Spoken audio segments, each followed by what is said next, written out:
नमस्कार, डॉक्टर इंदु शर्मा आप सभी का स्वर कथा में भारत के महान संतों पर एक और एपिसोड में स्वागत करती हैं, जिन्होंने अपनी भक्ति से आम लोगों को ज्ञान दिया। पिछले एपिसोड में हमने चर्चा की थी शेर गांव के मौन संत गजानन महाराज के जीवन पर, और आज की चर्चा का विषय है संत समर्थ दास। जी हाँ, वह संत जिन्होंने शिवाजी महाराज की किस्मत गढ़ी, इस पर मैं चर्चा कर रही हूँ। इससे पहले कि संत के विषय में चर्चा करें, आप सभी कृपया स्वर कथा चैनल को सब्सक्राइब करें, लाइक करें और इसका प्रचार व प्रसार करने में हमारी मदद करें। तो आइए शुरू करते हैं समर्थ रामदास जी के विषय में। एक ऐसे समय में जब भारत अत्याचार से कांप रहा था, एक संत ऋषि की शांति और योद्धा की आग दोनों साथ चले। एक संत जिन्होंने राजाओं को प्रेरित किया, आम लोगों को जगाया और पूरे देश में शक्ति का संदेश फैलाया।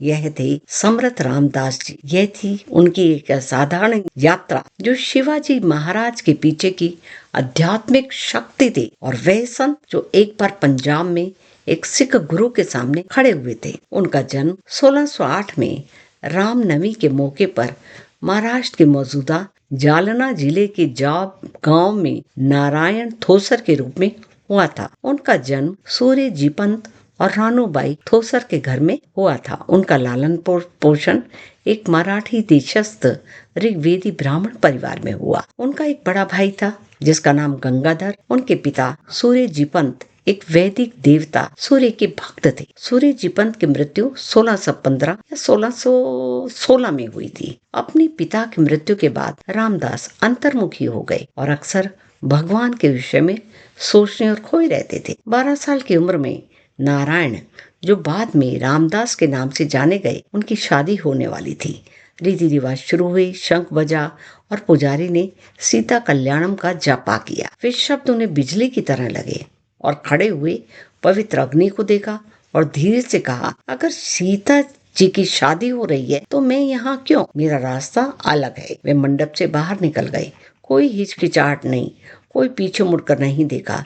एक बच्चा जिसने सांसारिक जीवन के बजाय एक सन्यास को चुन लिया था, यह उनके अंदर की आग का पहला संकेत था। एक रात जब रामदास जंगल में ध्यान कर रहे थे, एक चोर उनके पास आया। उसने रामदास को धमकाया और उनसे पैसे मांगे। रामदास ने अपनी आंखें खोली और कहा, जो चाहे ले लो, लेकिन याद रखना तुम्हारे हाथ रक्षा करने के लिए हैं, चोरी करने के लिए नहीं।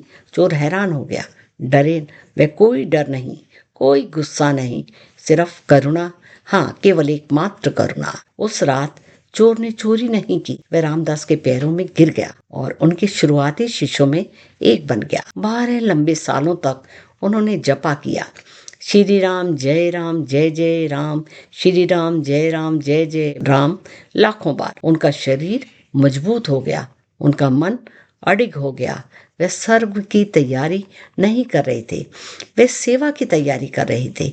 एक गांव में एक मशहूर पहलवान ने रामदास का मजाक उड़ाया और संतों को कमजोर कहा।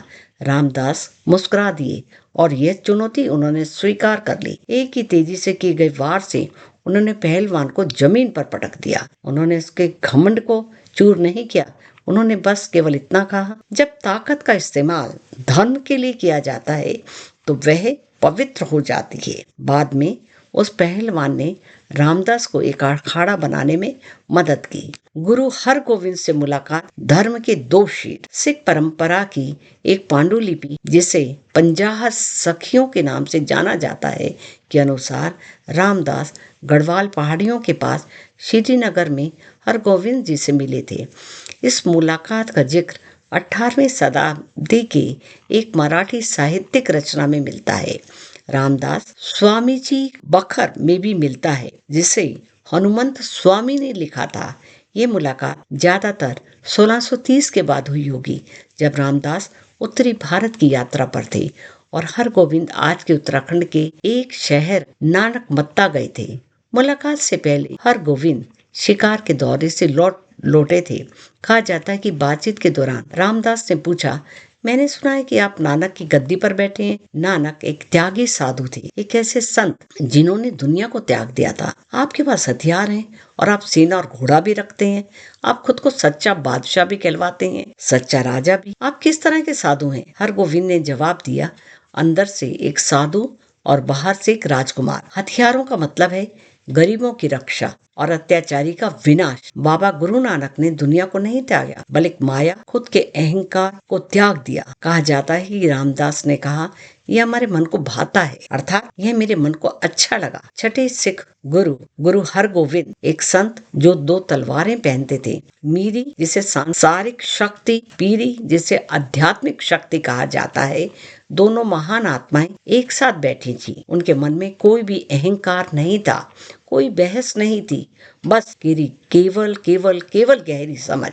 गुरु हरगोविंद ने कहा, एक संत को रक्षक भी होना चाहिए। रामदास जी ने जवाब दिया, धर्म तभी तो जिंदा रहता है जब ताकत करुणा के साथ चलती है। और इस मुलाकात ने रामदास के इस विश्वास को और मजबूत किया। क्यों? क्योंकि एक आध्यात्मिकता के साथ साथ वीरता जो साथ साथ चलती है, यही वह दर्शन था जिन्होंने उन्हें बाद में शिवाजी महाराज को दिया। शिवाजी महाराज के साथ भाग्य बदलने वाली मुलाकात। जब शिवाजी महाराज रामदास से मिले तो उन्हें ऐसे लगा कि जैसे एक मिशन के दो हिस्से एक साथ आ गए हों। शिवाजी ने मार्गदर्शन मांगा, रामदास ने उनमें वह योद्धा देखा जो देश की रक्षा कर सकता था। रामदास ने उनसे कहा, तुम राज्य बनाओ, मैं लोगों को बनाऊंगा। उन्होंने शिवाजी को एक केसरिया झंडा दिया, हिम्मत, पवित्रता और वह बलिदान का प्रतीक। एक बार शिवाजी स्वराज्य के बोझ से परेशान हो गए। उन्होंने रामदास को पत्र लिखकर अपनी शंका बताई। रामदास ने केवल एक ही पंक्ति में जवाब दिया, राजा की चिंता लोगों की चिंता है, मजबूत रहो। उन शब्दों ने शिवाजी की अंतस्थ भावना को फिर से जगा दिया। जीवन जीने की एक मार्गदर्शिका जो दास बोध के रूप में हमें दिखाई देती है। रामदास ने दास बोध लिखा, जो नेतृत्व, नैतिकता, साहस और एक स्पष्टता की एक ऐसी मार्गदर्शिका है।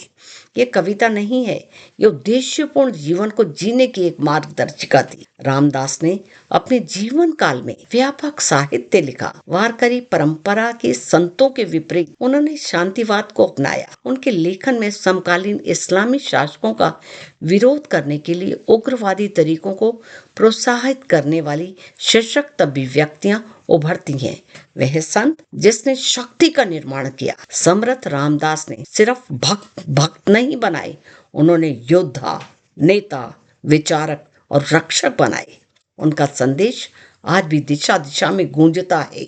बल बुद्धि विद्या देहि, हमें शक्ति दो, हमें बुद्धि दो, हमें ज्ञान का प्रकाश दो। समर्थ रामदास केवल एक संत नहीं थे, वह एक आंदोलन क्रांतिकारी थे। वह एक ऐसी शक्ति थे जो पूरी पीढ़ी के एक मार्गदर्शक प्रकाशक थे और उनकी विरासत आज भी हम सबको प्रेरित करती है। अगर इस कहानी ने आप सभी के दिलों को छुआ है तो इसे किसी ऐसे व्यक्ति के साथ अवश्य शेयर करें जिसमें आज की उम्मीद की जरूरत हो। और ऐसी दिव्य यात्राओं के लिए सब्सक्राइब कीजिए हमारे चैनल स्वर कथा को। आप सभी को श्रद्धेय नमन।